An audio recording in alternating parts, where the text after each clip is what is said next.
Hola familia. Many people that are foreigners here in Thailand is quite shocked and very sad with the news that we have recently, between the conflict in the border of Thailand and Cambodia.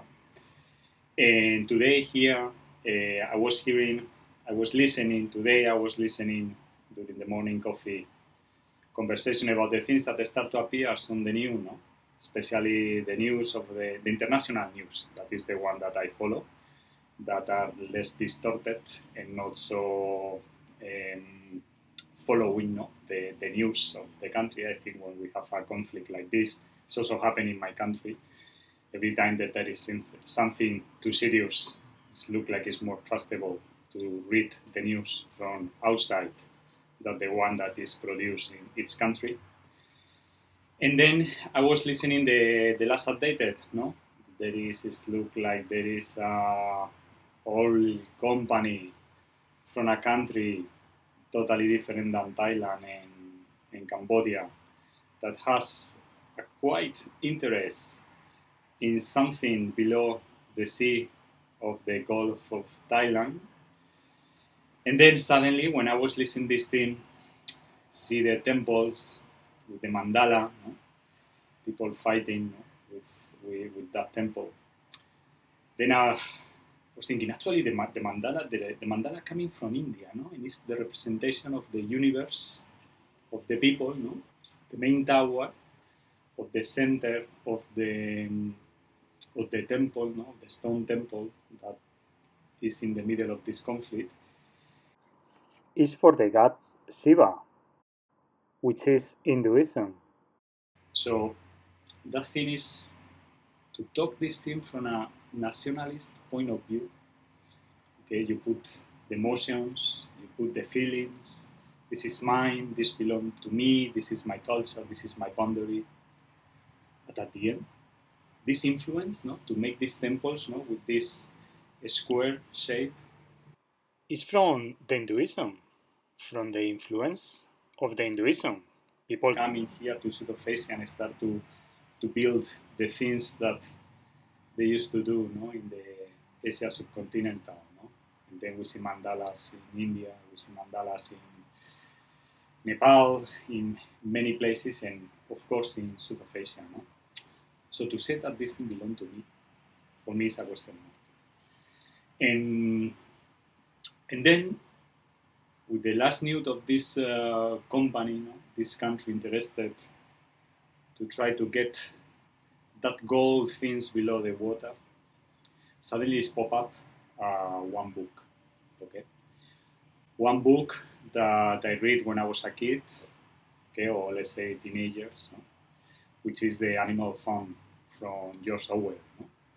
And then it looked like here suddenly, when we start to talk about this nationalist feelings, nationalist approach to divide people, societies, countries, which is pop up that the story is there, the books are there, and then all these stories, from a political point of view, is repeating, we just change the names, okay, but the facts are the same. There is two political leaders in one side. There is someone from outside that is interested to create a conflict. Then there is the people, the boxers, people who fight. There are things that is the reality of the fight. That is not the one that the people is fighting, is in another place. Okay, let's see. We take a look, and then we start to remember, to refresh what is the Animal Farm, the book of George Orwell's. You know that George Orwell's, this British, was here, in South Asia. Especially, he wrote a lot about Myanmar. There are fantastic books that become a masterpiece. 1984, Animal Farm, Days in Myanmar. So all these things are in the book already. It's a long time ago. So why the strategy is to repeat the same mistake or the same things that we know already. I think the books Nowadays, especially younger generations, I mean, to read books is something that is look like it's from the past, okay? But if you don't want to repeat the same mistake that happened in the past, pues let's go to read the books, no?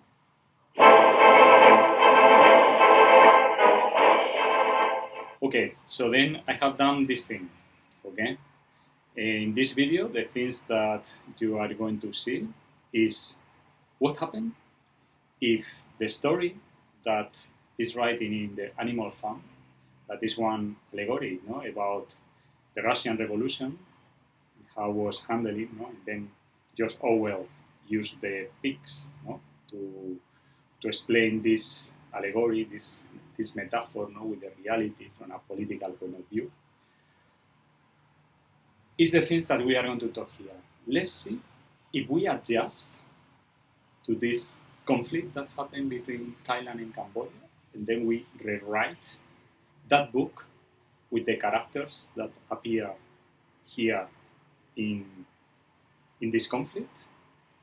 How is going to be the story of this book of George Orwell, Animal Farm? Okay, so now let's go to be ready and listen this story.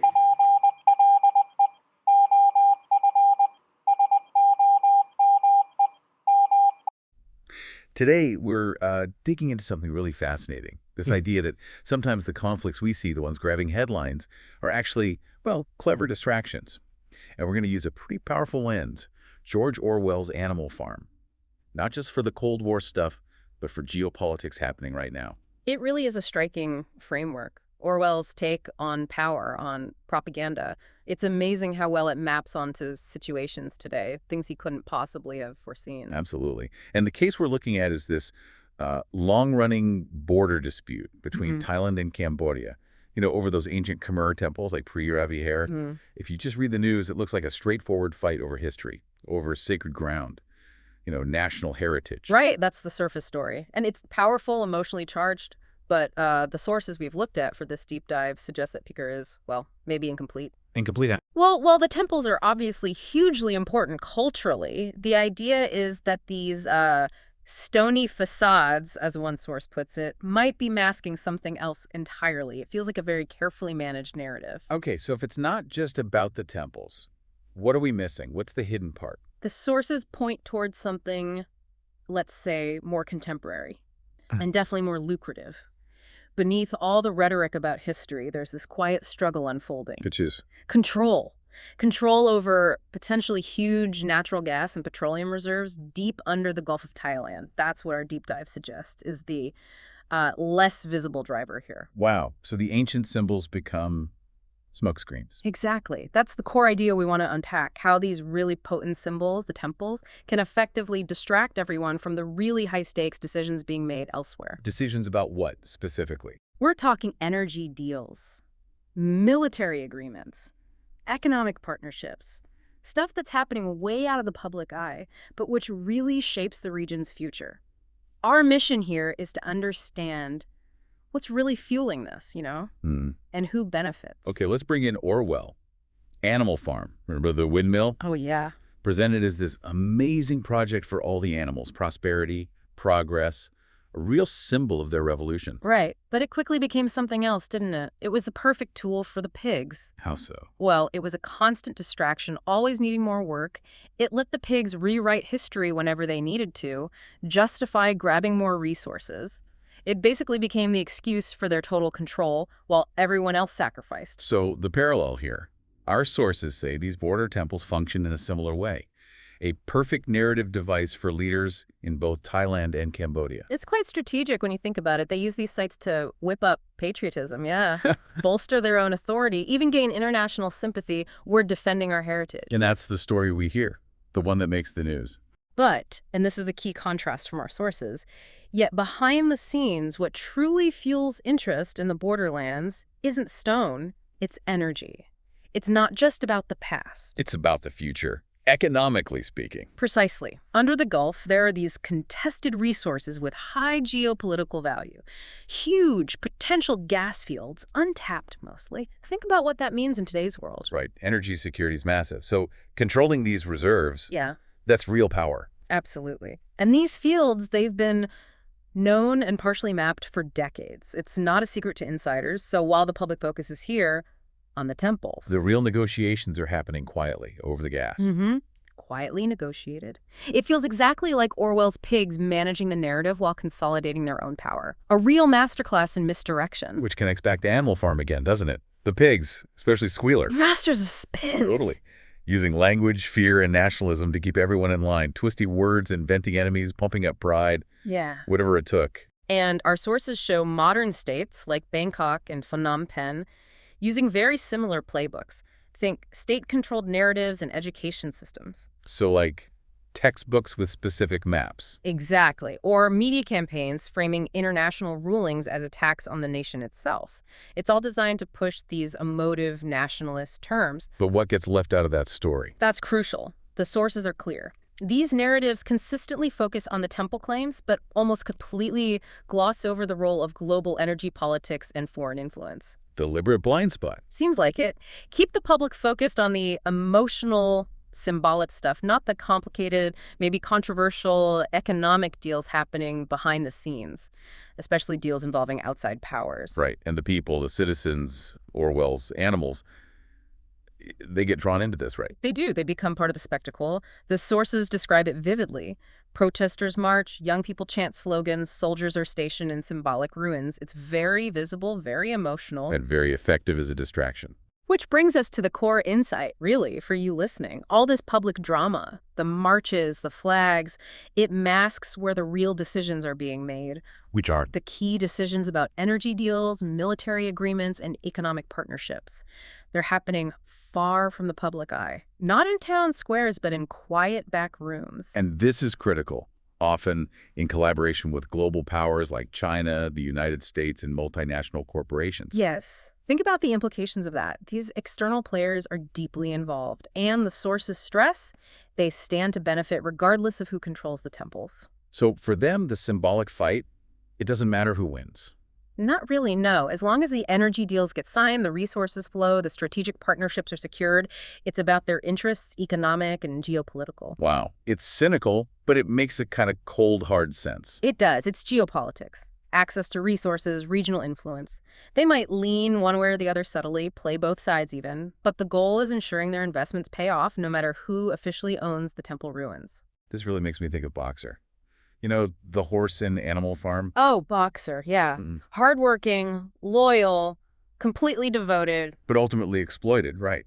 He gives everything for the cause, builds the windmill, but never sees the benefits. He just works harder until he collapses. A tragic figure. And our sources draw a direct line from Boxer to the real people affected in this situation.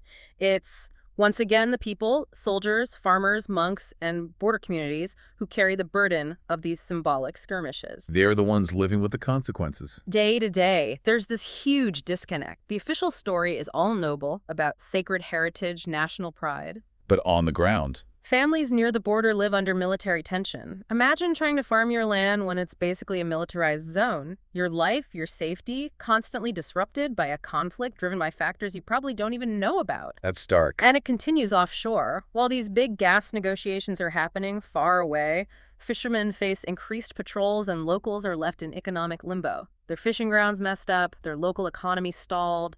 All while the big deals get made. Exactly. It shows who really pays the price when symbols are used as strategic tools. Which just loops back to Orwell's genius, doesn't it? Yeah. If you like this type of video, please don't forget to subscribe. It's free, okay? And also it's helped me to continue to produce these videos, these stories, especially making relation between the West and the East, no? Since I'm here almost 20 years in Asia. This deep dive really highlights how he saw how easily symbols can be turned into smokescreens. And how truth can be rewritten in real time. It's not just history, it's a playbook for right now. Animal Farm is this, like, constant reminder. When stories become tools of power, the most visible struggles are often not the most important ones. Yeah, the loudest fight might just be the best diversion, keeping our eyes off the real game. So for you listening, think about this. Thailand and Cambodia argue over stones on a hill. Well, the real story, potentially, is unfolding silently under the sea. In this version of Orwell, The temples are the windmill. They're symbolic, they're majestic, and they're being strategically exploited. And down below, in the deep, that's where the real prize is. The wealth, the power, driving decisions hidden from view. Like one source says, the temple is the story, but the sea is the prize. It makes you wonder, doesn't it? As Orwell warned, symbols can blind us to the truth beneath. What other conflicts out there seemingly about one thing? Might actually be masking a deeper struggle. For resources, for influence, for power. It's something to think about. We hope this deep dive gives you a new way to maybe look at some of these complex global situations. A new lens, maybe, for seeing beyond the headlines.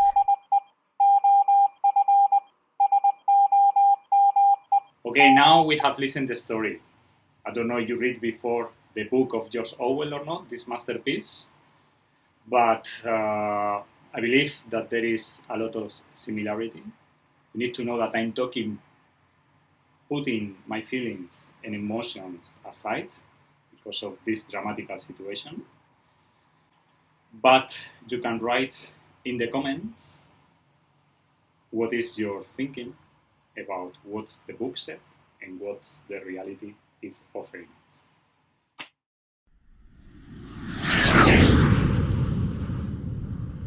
I hope you understand what I'm trying to explain here, and see you in the next video. Bye-bye.